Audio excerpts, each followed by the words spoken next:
Hello tout le monde, j'espère que vous allez bien. Donc aujourd'hui je vous reviens avec une vidéo de Power of Makeup. Donc c'est une vidéo qui a été normalement, je crois, initiée par Nikki Tutorial. C'est une méga youtubeuse qui pour moi est une des meilleures maquilleuses de YouTube. Et donc du coup c'est vrai que elle, avec et sans maquillage, je crois qu'on la critique vachement sur son YouTube, enfin sur son compte. Elle a fait cette vidéo en fait pour montrer que oui, le maquillage peut changer l'apparence d'une personne, mais elle reste elle-même au fond d'elle, et c'est pas parce qu'elle a un côté avec et un côté sans maquillage que elle est une autre personne pour autant. Donc j'ai trouvé l'idée super sympa. Il y a plein de youtubeurs après qui ont repris cette vidéo. Donc du coup voilà, moi je vous la fais aujourd'hui parce que dans les commentaires il y a quelqu'un qui a voulu que je la fasse. Et c'est vrai que j'avais en tête de la faire, mais je me tâtais un petit peu. Et puis bon, je me suis dit bon voilà, si on me la demande, pourquoi pas la faire. Donc voilà, je vous la fais aujourd'hui sans plus tarder, après cette introduction qui a duré un certain temps. Donc j'enlève mes lunettes. Donc voilà, vous avez déjà vu ma tête sans maquillage, je crois que c'est pas une nouveauté. Alors je vais m'attacher les cheveux parce que je déteste me maquiller avec les cheveux qui me viennent dans les yeux. Donc on va commencer de suite. Alors, donc je vais faire un côté. Je viens de voir que j'ai un bouton ici. J'ai une marque là, donc bon, des deux côtés de toute façon j'aurai des petites marques qui vont apparaître parce que j'ai la peau qui marque beaucoup. Donc je vais utiliser ce petit combo, donc Barre Minéral et Kiko, donc juste parce que Kiko c'est un beaucoup trop rosé pour ma carnation. Donc du coup sur le dos de ma main, je vais mettre un peu du Kiko et un peu du Barre Minéral. Bon alors j'en ai mis 10 fois trop, mais non, je vais faire ce côté là, parce que le côté droit est quand même mon côté à moi. Donc je vais prendre un pinceau synthétique en fait pour appliquer le maquillage.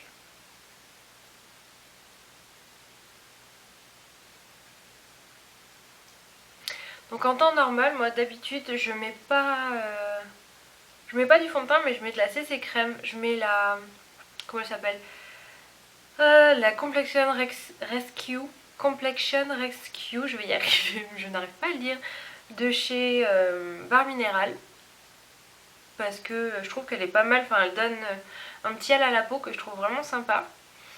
Et mais le problème c'est que là j'ai la peau qui a tendance à être hyper grasse et je brille à fond à la fin de la journée. Donc voilà, faudrait peut-être que j'essaye avec un... J'ai même pas essayé en fait avec une base, mais il faudrait peut-être que j'essaye avec une base pour pas briller.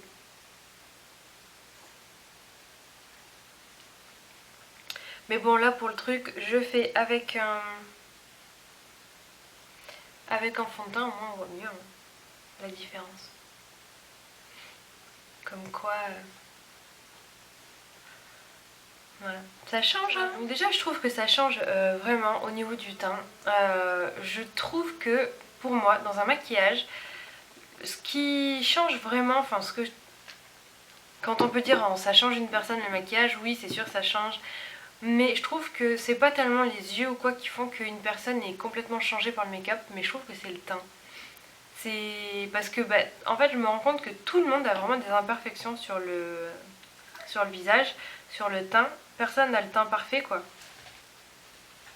Mon fils qui est derrière. Personne n'a le teint parfait et du coup tout le monde en fait a des différences de couleurs sur le visage, ce qui est normal. Et de mettre du fond de teint, ça unifie vraiment ce côté... je n'arrive pas à m'exprimer. Je crois que vous m'avez compris. Mais voilà, je trouve que à partir du teint, c'est vraiment le teint qui fait que une personne est complètement changée. Ça me fait penser en fait à la fille qui s'est fait complètement clasher sur YouTube. Enfin, elle s'est pris mais des réflexions horribles. Enfin les gens je trouve sont vraiment dégueulasses avec elle. Parce que donc c'est une qui est genre hyper connue, elle a je sais pas combien de milliers d'abonnés. Et en fait elle a vachement de boutons. Et c'est vrai elle a une peau qui est vraiment pas belle. Mais voilà, enfin je veux dire c'est pas sa faute, je pense qu'elle l'a pas demandé au Père Noël d'avoir une peau aussi boutonneuse. Et du coup bah, elle se maquille plutôt pas mal et quand elle se maquille on voit plus ses boutons. Donc on doit voir quand même le relief des boutons en vrai, mais sur YouTube on voit vraiment enfin, une super belle peau. Et du coup les gens l'ont clashée et je crois qu'elle a fait... Enfin elle est hyper connue, vous avez sûrement dû voir sa vidéo où elle mettait... En fait elle a fait une vidéo où elle mettait toutes les injures qu'on lui a attribuées sur YouTube quoi. Et voilà, je pense à ça pour au niveau... Enfin, je viens à parler de ça par rapport à la peau, que cette fille, bah, elle pourrait juste faire son teint, que ce serait déjà hyper changé quoi. Alors que les yeux, bah, voilà, il y en a qui mettent même pas de mascara et qui mettent que du fond de teint pour avoir la peau qui change.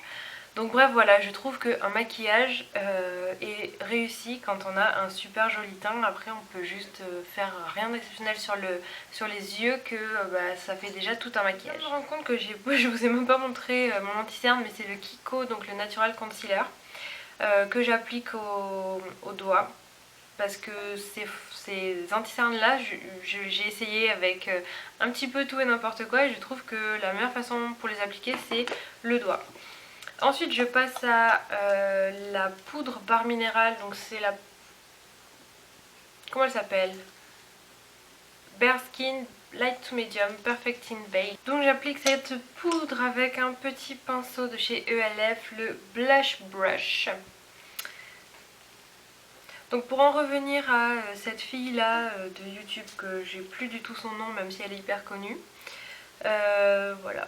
Je trouve que c'est complètement dégueulasse ce que les gens peuvent dire sur elle. Parce que bah, elle au moins, elle a vraiment le cran de se montrer sans make-up. Et je pense que pas beaucoup pourraient faire ça. Donc voilà, c'est pas très cool de la part de tous ces gens de faire des choses pareilles quoi. Bref, donc... Moi je poudre les zones où je brille et je poudre mon anti-cerne pour pas que ça aille dans les plis. Donc je poudre vraiment que le front, sous l'œil, là parce que je fais partie des gens qui transpirent de la moustache et exclusivement de la moustache. Ensuite je passe au contour. Ah, j'ai le nez qui gratte. Donc c'est le Naked Flushed et c'est en teinte native. Donc vous avez le bronzer, highlighter et le blush. Le blush est juste magnifique, il est trop beau. Je crois qu'ils ont sorti le blush seul, mais je sais plus comment il s'appelle. Bref, je prends mon petit dupe, mon pinceau dupe de NARS, donc que j'ai eu chez AliExpress. Je vous avais mis le lien une fois dans la barre d'infos. Et donc ce que je fais en fait, c'est que je prends mon petit pinceau, je fais une petite bouche de canard sur le côté pour avoir en fait... En fait ça dessine vraiment le trait où je dois appliquer mon bronzer. Donc j'en mets juste comme ça. Hop. Et ensuite je viens estomper avec un pinceau de chez Sephora. C'est le poudre précision 59 et il est trop bien. Parce qu'il est... il est en boule en fait et on peut vraiment appliquer un tout petit peu de produit que sur la pointe là, donc je le trouve vraiment bien. Donc je vais en prendre et je viens en mettre, enfin je viens estomper en fait sur ma joue, que sur le haut. Et je vais en mettre sur le front, mais un tout petit peu. Bah oui, il discute lui aussi hein. Et dans le cou pour pas avoir de démarcation dans le cou et puis pour pas avoir le côté double menton. Ce qui est important, surtout quand on sort de la grossesse. Donc voilà. Donc du coup, je sais pas si c'est ma lumière qui est complètement pourrie de ce côté ou quoi. Donc voilà, on voit bien quand même la différence et ça creuse vraiment la joue ici quoi. Bref, ensuite je vais venir appliquer d'abord mon highlighter. Et alors je voulais vous parler de ces pinceaux là parce que je les trouve trop mignons. J'ai passé commande en fait sur le site de Spongeac pour la gamme Elsa Makeup. Et j'ai acheté plusieurs pinceaux. Donc j'ai acheté celui-ci, c'est le Small Highlighter Brush. J'ai acheté le Crease Blending Brush comme ceci. Et j'ai juste gardé la boîte pour vous montrer en fait comment était la boîte. Donc elle est vraiment... ça fait un petit peu design moderne et tout, c'est super mignon. Et chaque pinceau est emballé dans un petit plastique comme ça. Et celui-ci c'est le Blush Brush. Donc voilà, et c'est des poils synthétiques qui sont hyper doux. Donc voilà, je ne l'ai jamais utilisé celui-là. J'ai maquillé hier avec le pinceau highlighter. Donc du coup je voulais l'utiliser sur moi aujourd'hui. Donc voilà. Et effectivement on m'a dit qu'ils étaient super doux. Et ils sont effectivement super doux. Donc l'highlighter en fait j'en mets sur ma pommette pour faire ressortir ma pommette. Et cet highlighter est juste trop mignon. Parce qu'il a un côté doré que j'aime beaucoup. Donc ensuite j'en mets au-dessus du sourcil. Et j'en mets sur le bout du nez. Voilà. Et sur la bouche. Et sur le menton. Voilà. Et ensuite avec le blush. Donc je vais tester ce nouveau pinceau. Donc il faut y aller mollo parce que franchement il est hyper pigmenté le blush.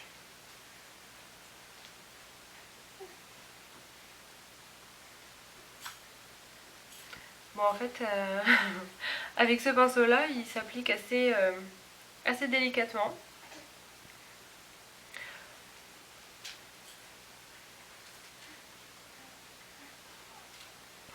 Donc voilà, j'en applique en fait sur toute la pommette et je floute et je l'applique après l'highlighter pour que l'highlighter se fonde bien en fait avec le tout. Parce que sinon en fait on voit vraiment je trouve la marque de l'highlighter alors que là c'est beaucoup plus naturel. Donc voilà, vous pouvez voir la différence entre les deux. Déjà au niveau du teint c'est juste flagrant quoi. Ça donne un effet méga bonne mine, c'est fou. Bref, donc voilà, et ce pinceau là est vraiment pas mal, il est hyper bien. Et en fait je pensais qu'il allait être beaucoup trop rigide parce que, enfin, il est assez dense quand même. Et quand on appuie dessus, bah, il se plie pas des masses, mais en fait sur la joue, il adopte vraiment bien la joue. Vraiment bien. Puis surtout pour le prix, il coûte vraiment pas cher. Ensuite je vais passer aux yeux et je mets la Eyeshadow Primer Potion de chez Urban Decay. Hop. Donc j'en mets et ensuite j'étale. Alors, pour les yeux, la dernière fois j'ai acheté chez Emma des petits fards et du coup je voulais les tester. Enfin je les ai jamais testés en fait, ça fait 100 ans que je les ai achetés et j'ai jamais eu l'occasion de les tester. Donc ça vient avec un petit vraiment minuscule embout mousse que voilà, je trouve ça complètement nul.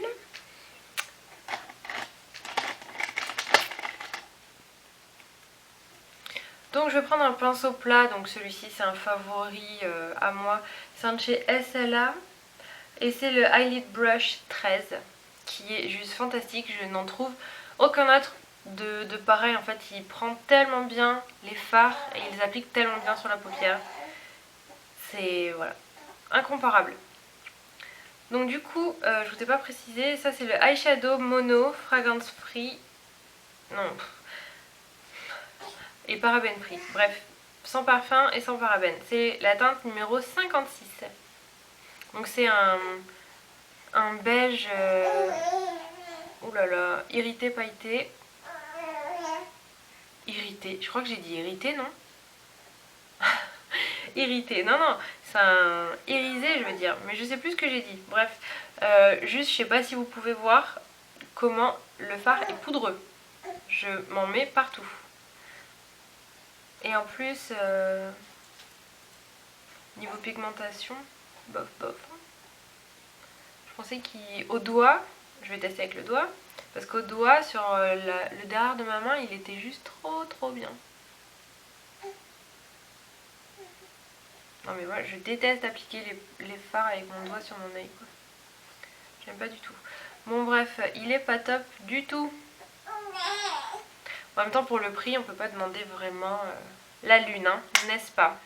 Ensuite je vais prendre le Urban Decay, donc c'est la couleur Buck, qui est un marron qui est hyper joli, avec un pinceau, bon il est pas propre mais c'est du marron aussi, et c'est le Ice 200 de chez Kiko qui est mon pinceau favori de tous les temps pour ma paupière, parce que il ne va absolument pas à tous les yeux. Pour les yeux qui sont un petit peu petits, où il n'y a pas trop de creux, il est un petit peu trop gros. Donc voilà, le naturel. Le maquillage que je vais faire sera assez naturel, j'ai pas envie de trop charger. Parce que je vais plus intensifier après avec le rouge à lèvres. Donc voilà, donc je fais un truc hyper léger. Et vous voyez la couleur est juste trop belle et elle va vraiment à tout le monde.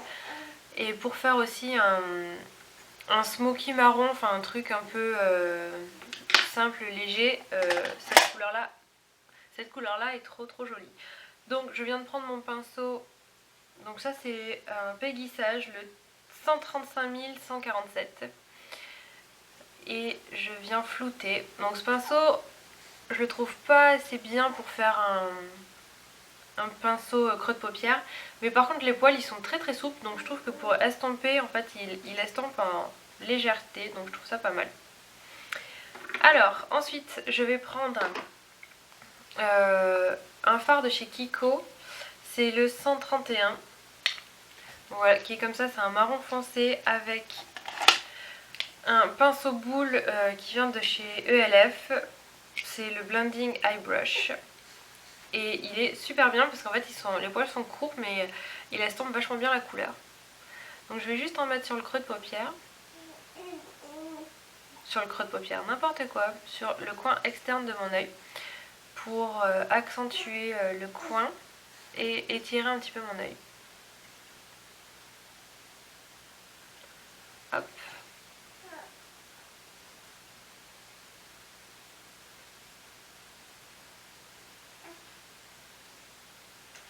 Donc ce fard là, je vous en avais parlé la dernière fois dans ma vidéo Kiko, mais il est vraiment trop bien. Je l'ai utilisé vraiment plusieurs fois. Il n'y a aucune... Enfin la pigmentation vous voyez est juste super. Ils se font hyper bien, enfin il est au top, je trouve vraiment bien. Et il coûte 2,90 €, donc il est vraiment pas cher du tout quoi. Bon, ensuite je redonne un petit coup d'estompage. Et ensuite je viens mettre... Oh là là, ça fait du bruit ces pinceaux. Avec, je vais prendre lui, donc c'est le Ice 207 de Kiko, donc c'est un tout petit pinceau boule. Et ça c'est la couleur Dams de chez Emit Makeup, donc c'est un noir, très noir. Qui fait un petit peu de chute, donc il faut bien taper. Et en fait je vais en mettre juste vraiment au coin, là où l'œil se termine on va dire. Juste pour accentuer en fait. Et je vais revenir avec mon pinceau boule pour estomper les deux couleurs ensemble.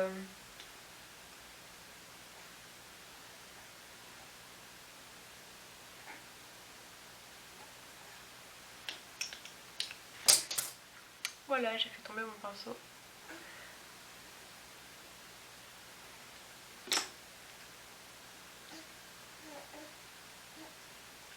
Donc je peux pas en mettre plus, je trouve que c'est vraiment genre un truc hyper naturel que je viens faire, donc voilà. Je viens prendre donc la base à mascara de Manakadar qui est au top. Aouh, je m'en suis mis dans l'œil. Oh là là, quelle cruche. Ah, je me suis fait trop mal. Donc je laisse un petit peu sécher. Et ensuite avec le mascara Perversion de chez Urban Decay, je viens en appliquer en bas le temps que ça sèche. Donc ce mascara, franchement, j'étais vraiment pas fan au début. Il ne me plaisait pas du tout. Et puis, je le trouve génial maintenant. Hop. Voilà, donc là, la base a séché.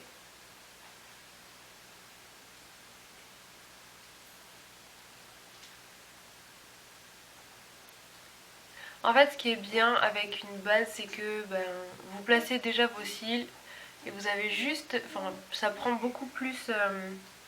beaucoup mieux le mascara. Et parce que certaines fois, en fait, mes cils, moi, sont pris avec... Enfin, il y a de la crème dessus et du coup, je m'en sors pas. Ça, le mascara ne va pas jusqu'au bout.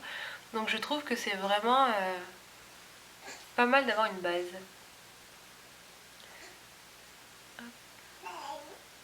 Voilà. Donc, vous voyez déjà la différence. Bon, moi, mes yeux, le problème, c'est que j'ai un énorme souci de cils. Parce que mes cils sont très longs, mais ils ne se voient pas parce que je suis blonde à la base. Donc on voit que ma racine et on voit pas du tout le bout de mes cils, quoi. C'est catastrophique. Donc j'ai l'air toujours cadavérique quand je ne me mets pas du mascara. Je n'arrive plus à parler. Et du coup, voilà, c'est vrai que... Enfin, quand je sors pas maquillée, je sors sans mascara, je m'en fous. Mais voilà, quand après je rencontre quelqu'un et que je dois enlever mes lunettes de soleil ou quoi, je me dis merde, j'aurais dû vraiment mettre du mascara au moins. Bref, je vais passer aux sourcils. Bah oui, quitte à faire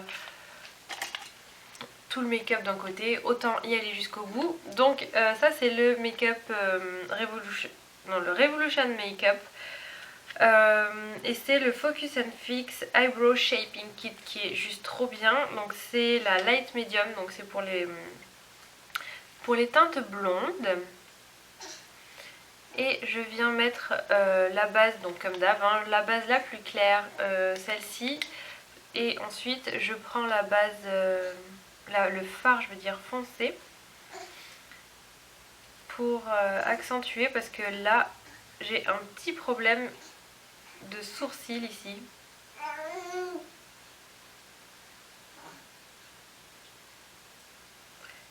Hop. Donc là je viens prendre la base la plus foncée, le fard, oh j'y tiens ma base, le plus foncé ici, hop.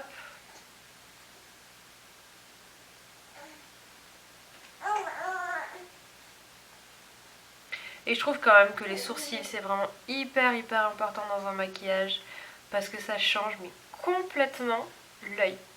Mais vraiment, enfin là je vais dire, c'est fou quoi. C'est dingue. Je trouve ça génial de maquiller les sourcils et la plupart des gens, quand on les maquille en fait, ne sont pas du tout habitués à ce qu'on maquille les sourcils. Et quand on leur maquille, ils sont hyper choqués et généralement ça leur plaît pas des masses. Mais bon, enfin je veux dire, il n'y a pas photo quoi. Il y a tellement une belle différence que voilà, on peut pas passer à côté de ça.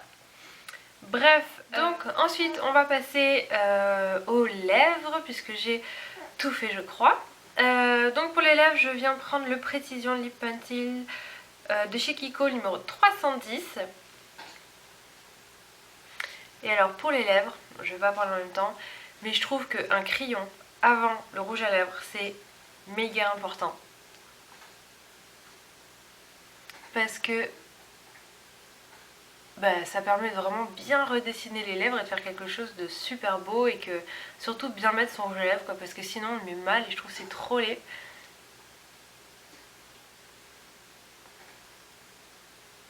Alors qu'une bouche qui est redessinée, voilà, c'est juste de suite, enfin voilà quoi, c'est de suite beaucoup plus beau quoi.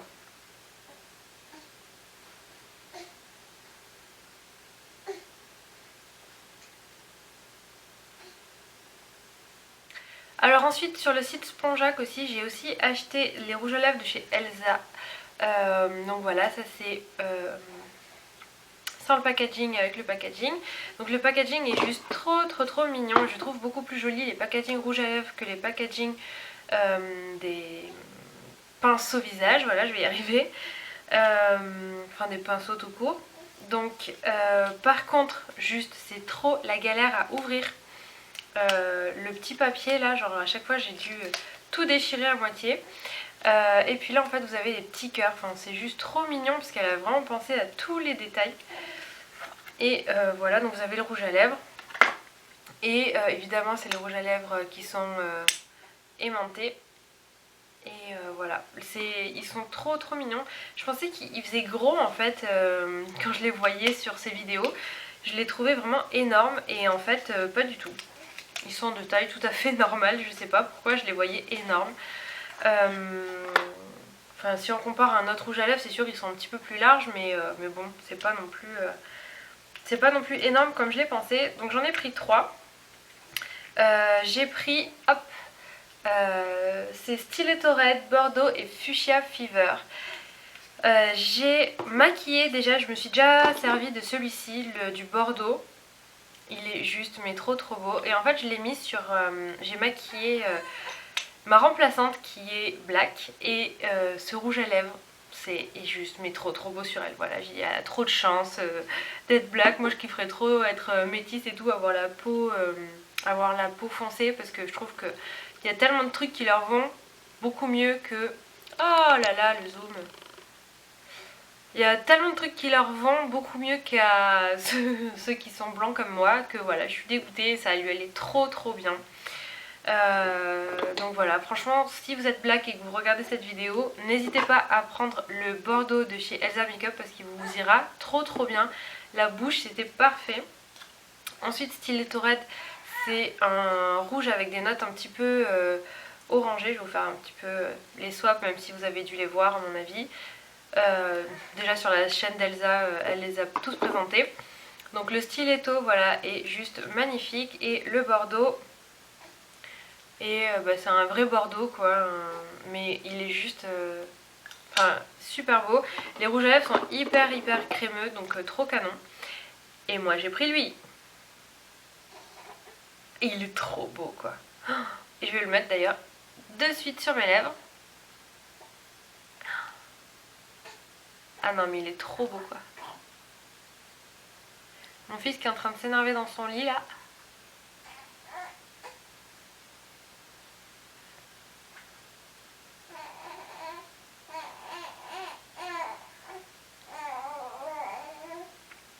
En fait il est en train d'essayer de s'endormir, donc du coup il fait du bruit. Oui, il a une façon assez spéciale de s'endormir. Il fait du bruit. Enfin voilà, donc le rouge à lèvres. Non mais il est trop canon. Et alors, la texture du rouge à lèvres est juste fantastique. C'est hyper crémeux. Oh mon dieu, mais je ne m'en sors plus pour parler. Crémeux, c'est hyper crémeux. J'ai dit n'importe quoi. C'est hyper crémeux et c'est trop agréable à porter sur les lèvres. Parce que j'ai les lèvres qui se dessèchent complètement, même si je me mets tous les soirs du baume à lèvres. Là j'ai les lèvres qui sont desséchées quoi. Et le rouge à lèvres, ça donne vraiment un confort au niveau de la lèvre. Donc bref, voilà, je vais bien faire la démarcation et puis je vous retrouve dans 2 secondes. Donc voilà, j'ai bien fait la délimitation de ma partie maquillée et ma partie démaquillée. La différence, elle est quand même énorme et je pense que de toute façon, la différence de maquillé et pas maquillé se voit vraiment sur tout le monde puisque le maquillage est fait pour améliorer, cacher les défauts et améliorer un petit peu, voilà, tout ce qu'on a envie d'améliorer.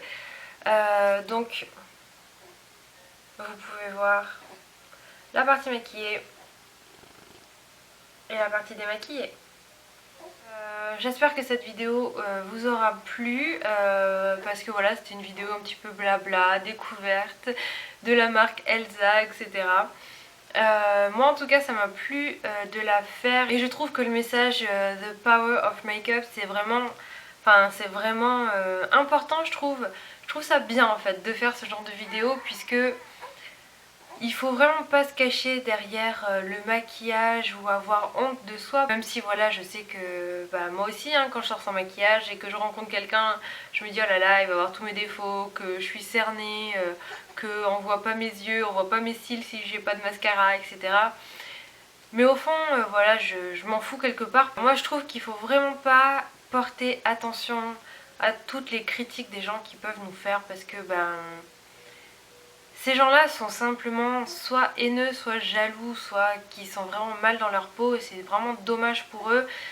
C'est dommage pour ces personnes-là qui arrêtent pas de critiquer, et même sur YouTube, tous les gens qui laissent des mauvais commentaires, je trouve ça vraiment dommage en fait de devoir faire ce genre de choses, parce que les critiques, voilà, à quoi ça leur sert de critiquer les autres, vraiment voilà. En tout cas, un petit message à travers cette vidéo, c'est vraiment rester comme vous êtes, ne changez pas pour les autres, arrêtez de focaliser sur les critiques des gens, prenez les critiques des gens qui vous entourent et qui vous aiment, et ne prenez pas les critiques de tout le monde. Je sais que voilà, toute la période collège-lycée où les autres sont vraiment très très durs et font beaucoup de critiques, faut apprendre en fait à dire voilà, je ne les accepte pas et je ne les écoute pas et je m'en fous parce que je suis comme je suis, et il faut surtout rester comme on est et pas porter attention à tout ce genre de choses. Voilà, ça n'en vaut pas la peine, et ça ne vaut pas la peine d'être triste et de se rendre triste pour des choses aussi futiles. Donc n'hésitez pas à mettre en tout cas un pouce en l'air si cette vidéo vous a plu, à vous abonner à ma chaîne si vous ne l'êtes pas encore. Et puis dernière chose, je voulais vous dire merci pour les plus de 2000 abonnés que vous êtes. Merci encore, voilà, 2000 abonnés, c'est vraiment quelque chose de encore plus magique que 1000. C'est juste trop bien. Je suis super contente que on soit de plus en plus sur cette petite communauté. Donc voilà, merci encore, et puis je vous dis à la semaine prochaine pour une nouvelle vidéo. Bye bye. Je vous emmène avec moi aujourd'hui pour ma journée de boulot, parce que ce soir, avec le salon de coiffure, on fait une grosse soirée pour les 3 ans du salon.